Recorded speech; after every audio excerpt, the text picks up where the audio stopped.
Here we are at Reptastic Adventures. I wanted to bring you into the eastern box turtle enclosure today. We have a lot of activity. It just poured and rained all night and even a little bit this morning. So when that happens, we want to make sure that we feed the turtles. The turtles are active when we have a lot of rain, but when it's hot and it gets to, let's say, 85, 90 degrees, once you get to 10 a.m., all the turtles burrow and they escape the heat and they escape the sun. And when that happens, any food they don't eat just kind of spoils. So it's kind of a waste. So we overfeed them when it rains. They're very active. The males are looking to breed, but we have different trays and we put them, there's 8 trays in the enclosure. We go 2, 4, 6, 8 all the way down because the turtles are scattered all over. They sense that it's feeding time. They know, they can smell it, okay? Just like how males can smell females. It's like they give off an aroma and they find where that turtle is and they go and they breed with it. That's just, it's amazing how they even find each other in the wild, males and females. When you're dealing with habitat that's just so thick and lots of forest and weeds and shrubs for them to hide in. When we feed these turtles, we feed them a variety of items. We try and do as much natural as possible, but every once in a while we will add some like canned food. And it's not something we give to them a lot, but we have strawberries, we have hard-boiled eggs, which are great food items. We also like to do cut up night crawlers.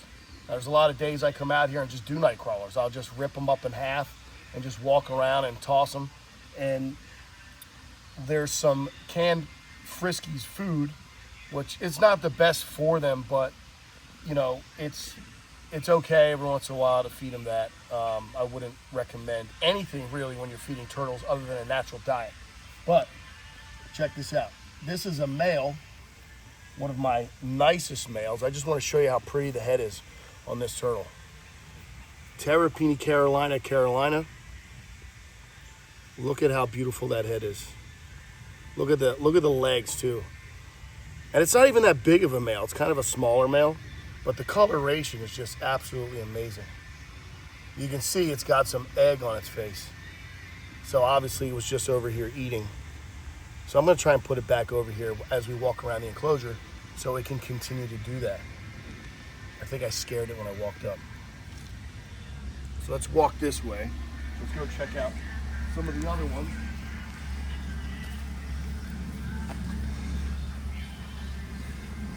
A lot of people realize that I have a lot of turtles. I have a lot of turtles, tortoises from all over the world.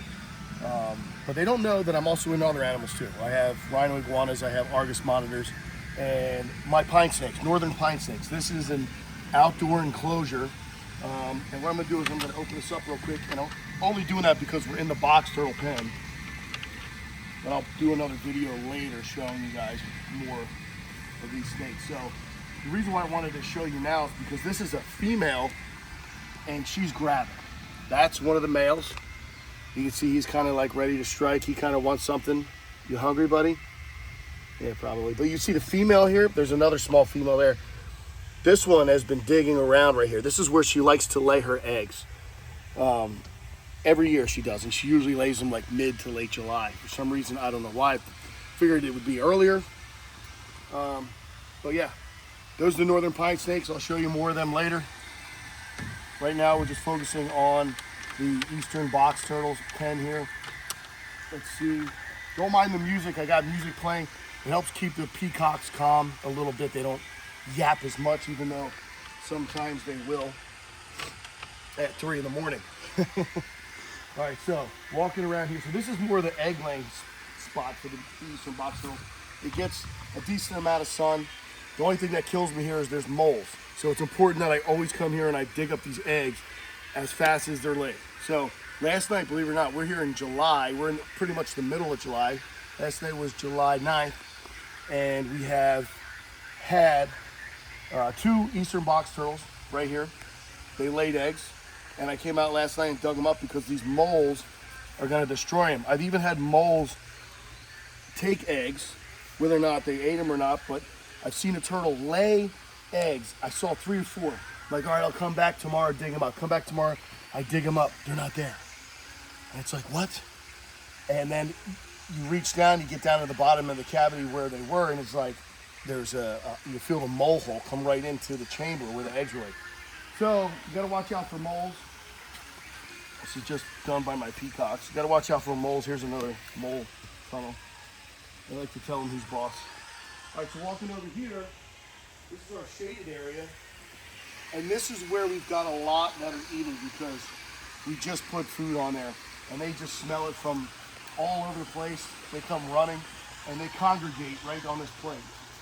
So we got corn on the cob. They love corn on the cob. But a lot of healthy turtles here, very fat. Got a great egg production season. Let's see what we got here. Yeah, I love this female. This female actually, I think, was one of the ones that laid last night. Some females are pretty boring, but like this one, look at how boring that head is. I'm sorry, you're ugly, but don't want to hurt your feelings. I still love you.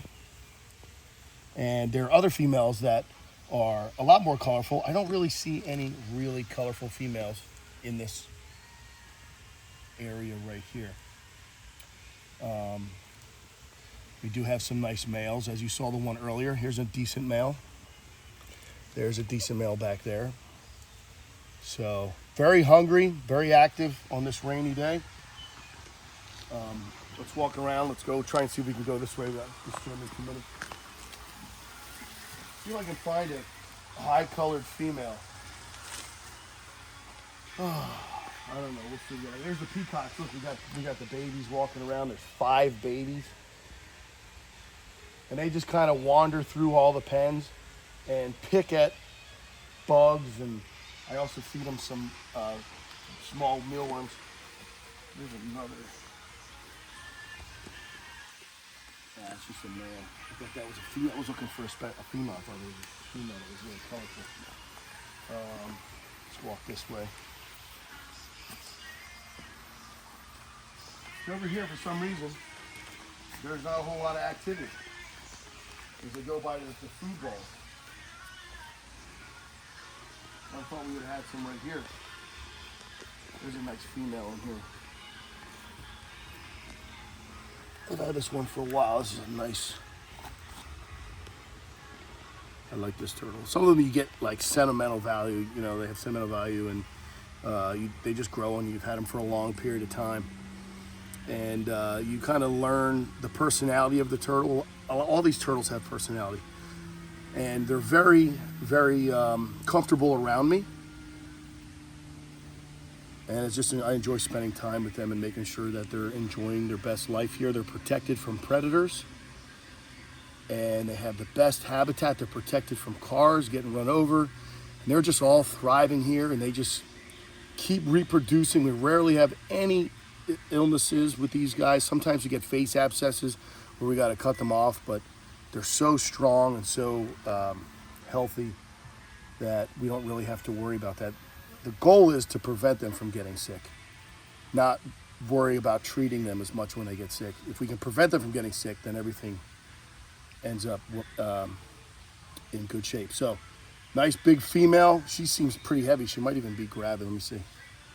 No, some of them double and triple clutch even. I've only had one box turtle triple clutch before, and it's actually my favorite female, but some of them have had, I think, 2 or 3 double clutch this year. So maybe she'll go in for some food. Oh, look, yeah, check it out. It's feeding time. All right, now I'll show you back here. So we got some hollow logs. It's really good to have a tree guy. We got some hollow logs here. They can pretty much go all the way through and out the other side, which is, it's hard to find a piece like this, but it's good to provide a lot of hiding areas. I have some dead, these are some little pine trees that start growing. And when something gets a little too big on the pine tree side, I'll just cut it down. And then I create more of like a shaded area for them. They like to go under dead branches and fallen trees. They feel more secure. So if you have box turtles, I really suggest giving them a lot of areas where they can hide. And you can kind of prevent line of sight from turtle to turtle as much as possible.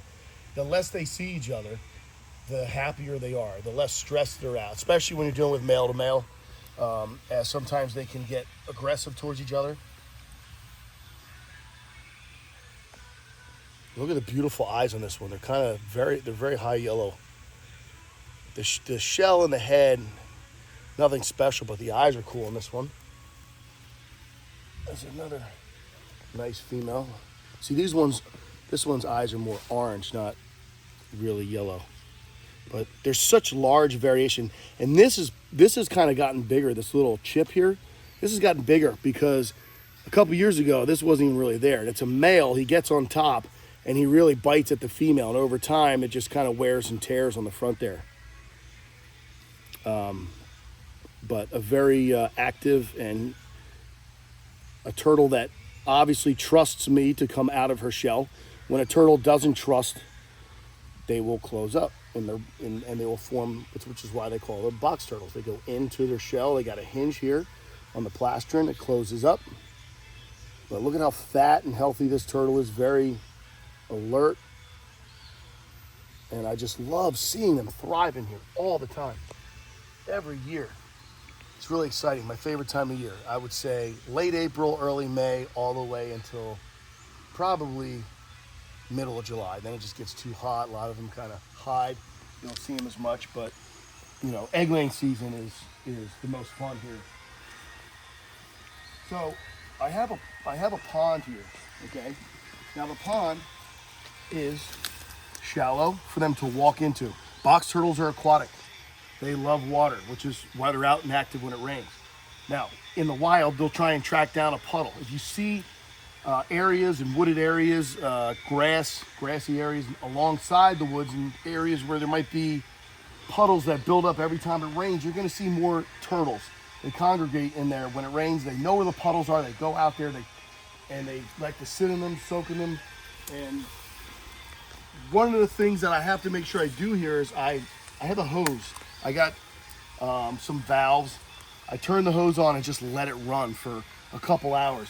And it'll just kind of overflow, comes out this way and just overflows. And I do that, try and do it every day, 5 days a week, 6 days a week, so they have clean water coming through. But they love to go in the water. On the hot days, you'll see more in here. But since it just rained, they're all out. They know they're getting fed. They're all out walking around. So here's another log. So again, creating hideaways and creating just a natural habitat is so crucial. There's a few turtles here. Hopefully they ate already. It looks like maybe 2 of them because their shells are wet, but and it just rained a little bit ago. These 2 look like they've been under here and they haven't come out. Surprised they haven't smelled it. So, but they feel secure under there. They feel protected. They're stress-free, and that's the number one goal, is to make sure all these animals are stress-free. I'll show you over here. I got this electric fence that goes around. Here's the turtle that we just picked up earlier. It's eating some corn. We have this electric fence that goes here. This electric fence goes all the way around. So any raccoon that can find its way into the backyard, which is going to be hard to do because we have this privacy fence, which is really hard for them to climb on the other side. Now, from the inside, they could climb up here and get out, but on the outside, it's straight edge all the way. There are trees that go up against the fence all the way around, but the ones that are close to the fence, I take aluminum and I wrap the tree. And it's about this high, wrap it so if a raccoon tries to climb a tree, it hits aluminum, can't go any higher, and it has to turn away and go back down. So I haven't seen a raccoon in my backyard since I've done that. But just in case, I have the electric fence here that goes all the way around. So if they come down, they hit it, they'll get scared and they'll get out. The only problem I've had was crows and skunks, which they don't really pose a threat to the turtles directly as much as they do the eggs. So the crows, that's just why I have those dead crows hanging around. Some people are like, what are those? And well, they're not real crows, they're fake crows. And it's just to kind of say, hey, we mean business. Don't come around here. You're gonna end up like that guy hanging on the tree. So we got dead crows that are artificial. You can order them online if you want. It might help for whatever cause or whatever you got going on with crows in your property. And we also have skunks. So skunks, well, this is the hardest one. Skunks are my hardest and most difficult problem here to deal with. They will dig under. This is a animal defense wiring kit. I think you can buy it on Amazon. And they're bars that go down about, I'd say they're about 12 inches. So this is up maybe 4, it's probably in the ground 8 inches. Some of them even dig down under that. So when they do that and they get in here, then they just dig another hole and go into the enclosure. And then once they get in, they have a field day with the eggs. So it's important to walk the property all the time, even keep some traps set so you kind of lure them away from, you know, trying to go in there. They smell the eggs. We're feeding them hard-boiled eggs, all this food that's out here, and they smell that. That's why they try so hard to get in.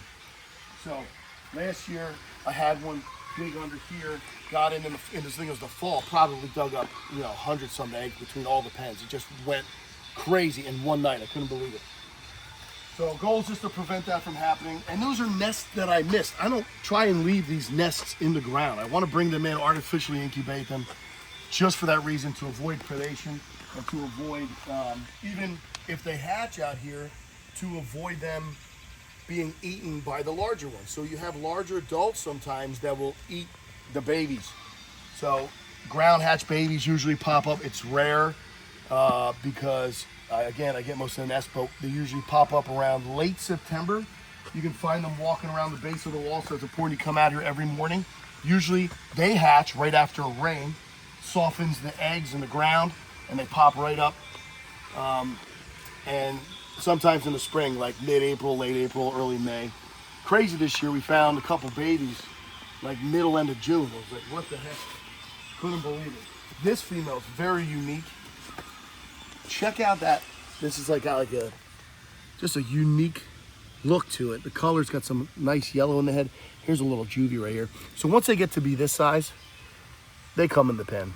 There's really no threat from the other turtles at that size, and that's about 3 inches. All right, and yeah, so took you around the box turtle enclosure, and just wanted to show you all the Easterns that were out. They were active today, so having them, you know, be out felt like it was a good opportunity to film.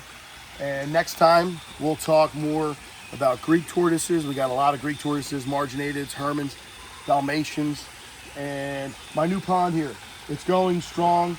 Just changed the water out yesterday. The albinos are good, doing fantastic, and the Kwang Tung. So hopefully we got some eggs coming out, or sorry, eggs in the ground that are gonna hatch and come out in the fall. I missed those nests. I don't know when they laid. I've been out here a few times in the mornings and at night, but I don't see them. I don't see them lay. I have seen some test holes, so I'm sure there's some eggs in the ground somewhere. All right, so see you guys next time.